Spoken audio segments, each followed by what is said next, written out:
짚어보겠습니다. 그 전에 먼저 자갈치일보에서 떠오르는 이슈 부산 지역 뉴스 짚어드립니다.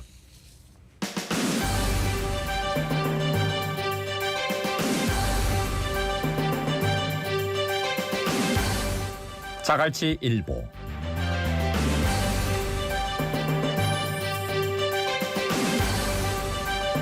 떠오르는 이슈와 부산의 뉴스까지 짚어봅니다. 자갈치일보 시작할게요. 네, 5월 22일 목요일 아침 자갈치일보 오늘 이 시간 동서대학교 이성수 교수님과 함께하겠습니다. 안녕하십니까? 안녕하십니까? 네, 안녕하세요. 이승수입니다. 네, 반갑습니다. 오늘 첫 번째 뉴스부터 만나보겠습니다.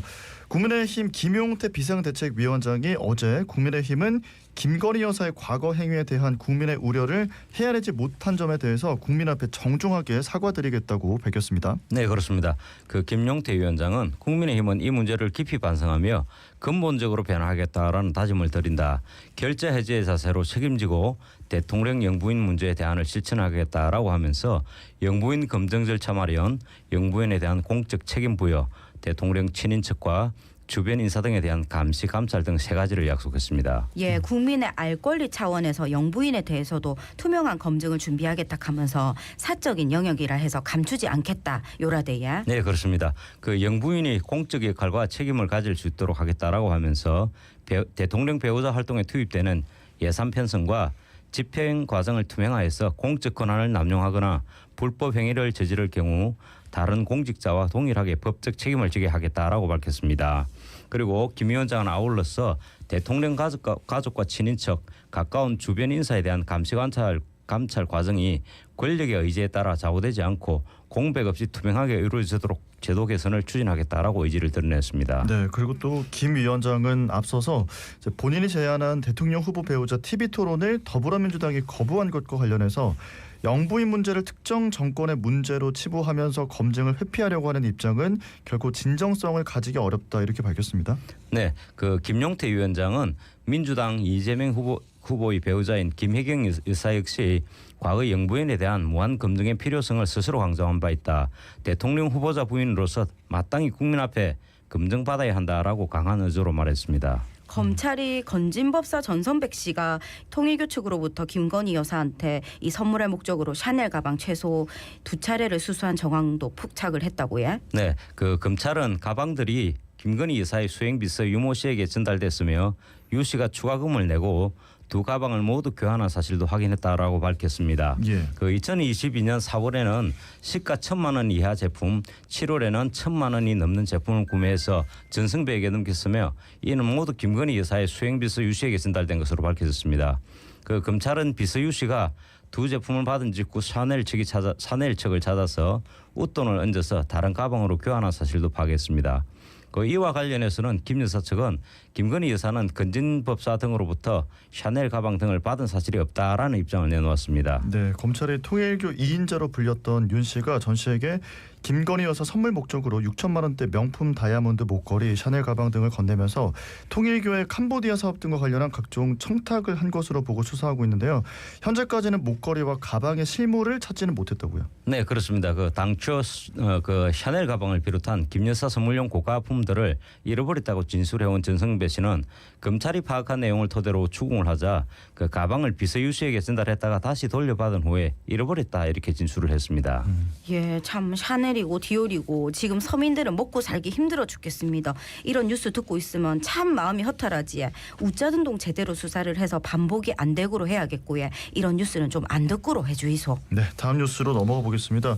윤석열 전 대통령이 어제 부정선거론을 주장하고 있는 다큐멘터리 영화를 관람했는데요. 이를 두고 국민의힘 내부에서 불만이 터져나오고 있습니다. 네, 국민의힘은 공식적으로 탈당한 윤 전 대통령의 행보는 당과 무관하다라고 하면서 거리를 두고 있지만 대선에 미칠 악영향을 우려하면서 속을 끓이는 분위기입니다. 예.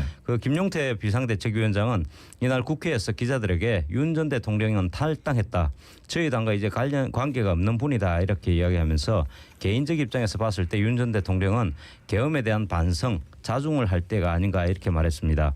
그 신동욱 수석 대변인은 기자들에게 윤 전 대통령은 저희 당을 탈당한 자연인이라면서 윤 전 대통령의 일정에 대해 코멘트해드릴 것이 없다 이렇게 밝혔습니다. 예, 이런 와중에 김문수 대선 후보는 영화 보는 게 적절하지 않다든지 적절하다든지 이런 거는 제가 드릴 말씀이 못 될 것 같다라고 하면서 오히려 이런 영화를 본 것에 대해 이렇다 저렇다 비판하는 것 자체가 적절치 않다라고 이래 의견을 내놨고요. 네, 그렇습니다. 하지만 당내에서는 윤 전 대통령을 향한 비판과 함께 완전한 절연을 요구하는 목소리가 더욱 커지고 있습니다. 윤 전 대통령의 탈당을 계기로 중도층 표심 공략에 나서려는 와중에 다시 윤 전 대통령이 부정선거 프레임으로 대선 이슈의 중심에 서게 될 수 있다라는 점을 우려하고 있다고 볼 수 있습니다. 예, 자, 한동훈 전 대표는 대구 유세에서 윤 전 대통령은 부정선거를 이야기하고 있지만 본인은 지난 선거 내내 사전 투표를 했다. 또 부정선거 음모론을 퍼뜨리는 건 선거 필패 지름길이라고 비판을 했고요. 조경태 의원은 페이스북에 또 이재명 민주당 제1호 선거운동원을 자청하는 건가라고 하면서 본인 때문에 치러지고 있는 조기 대선에 반성은커녕 어떻게 저렇게 뻔뻔할 수 있는지 참으로 어처구니가 없고 한심하다라는 글을 남기기도 했습니다. 예, 아침에 지금 상황을 쭉 지켜보면서 내란 혐의로 재판을 받고 있는 중인데 이 영화 관람을 하러 가고 이런 모습이 맞는가 이런 의문이 생기던데 예. 청취자 여러분 어떻게 생각하십니까? 다음 뉴스로 넘어가 볼게요. 네, 다음 뉴스입니다. 이재명 더불어민주당 대통령 후보는 지역구인 인천을 찾아서 사흘째 수도권에서 선거운동을 이어가고 있는데요. 이 후보는 이날 자신이 인천 시민인 점을 강조해서 첫 인천 출신 대통령이 되겠다고 목소리를 높이면서 인천 발전에 앞장서겠다고 약속을 했습니다. 네, 이재명 후보는 이날 오후 인천 남동구 9월 로데오 광장을 찾아서 첫 뉴스에서 해양수산부 부산 이전 공약을 설명하면서 인천 분들이 왜 해수부를 부산에 주냐, 인천에 줘야지라고 한다면서 그런 마음이 드는 건 당연하지만 우리가 함께 사는 세상이었냐 이렇게 반문했습니다. 또 그리고 우리는 그거 말고도 많다. 부산은 굶어 죽는데 인천은 나름의 발전 전략을 가지면 되지 않겠나라면서 인천은 앞으로도 지속적으로 발전할 것이라고 이렇게 밝혔습니다. 예, 그래서 해양수산부를 부산으로 이전하겠다는 건데 말이 다르고 다른데 부산이 굶어 죽는다 카이 아침에 기분이 살짝 이상하네요. 일단 이전하겠다는 말로 들어볼랍니다. 네, 아마 부산 시민분들도 비슷하게 느끼시지 않았을까 싶은데요. 그리고 보수 진영에서 공격을 받고 있는 호텔 경제론에 대해서도 정면 돌파하는 모습이었습니다. 네, 그렇습니다. 이 후보는 10만 원이라도 돈이 왔다 갔다 몇 번 돌면 그것이 10바퀴 돌면 100만 원이 되고 그것이 경제 활성화다라고 주장했습니다. 이어서 윤석열 전 대통령이 부정선거 의혹을 주장하는 다큐멘터리 영화를 관람한 것을 두고는 그 선거 시스템으로 본인이 이겼는데 부정선거로 하고 하면 어떻게 하느냐 잘 이해가 안 된다 이렇게 밝혔습니다. 그리고 이제 국민의힘이 윤 전 대통령을 탈당한 자연인이라면서 선을 그은 것과 관련해서는 보기에는 국민들 보라고 하는 헌이라면서 조만간 국민의힘이 큰절하면서 석고대제와 국민사죄쇼를 하게 될 텐데 국민들이 거기에 속을 만큼 정치의식 수준이 낮지 않다라고 이렇게 비판을 했습니다. 예, 인자 진짜 대선이 코앞으로 다가왔지. 아침에도 후보들이 하나하나 내놓은 공약들 그리고 실행 방안 열심히 찾아보고 들어보고 있거든요. 청취자분들도 그러고 계시는 거 맞지? 다 함께 잘 살펴보입시다. 자, 다음 뉴스는 예. 네, 부산으로 왔습니다. 부산 기장경찰서에 따르면 21일 오전 7시부터 8시까지 1시간 동안 경찰이 숙취 음주운전을 막기 위해서 출근길 특별 음주 단속을 벌였는데요. 기장 일대에서 총 6명이 적발됐다고 밝혔습니다. 네, 그렇습니다. 기장경찰서는 숙취 음주운전 근절을 위해 5월 한 달 출근길 특별 음주 단속을 벌여서 운전자 55명을 적발했는데요. 예. 혈중 알코올 농도가 면허 취소 수준인 운전자는 10명, 면허 정지 수준은 45명이나 되었습니다. 예, 출근길이니까 이번 단속은 숙취운전 적발을 위해서 실시된 거네. 예. 예, 그렇습니다.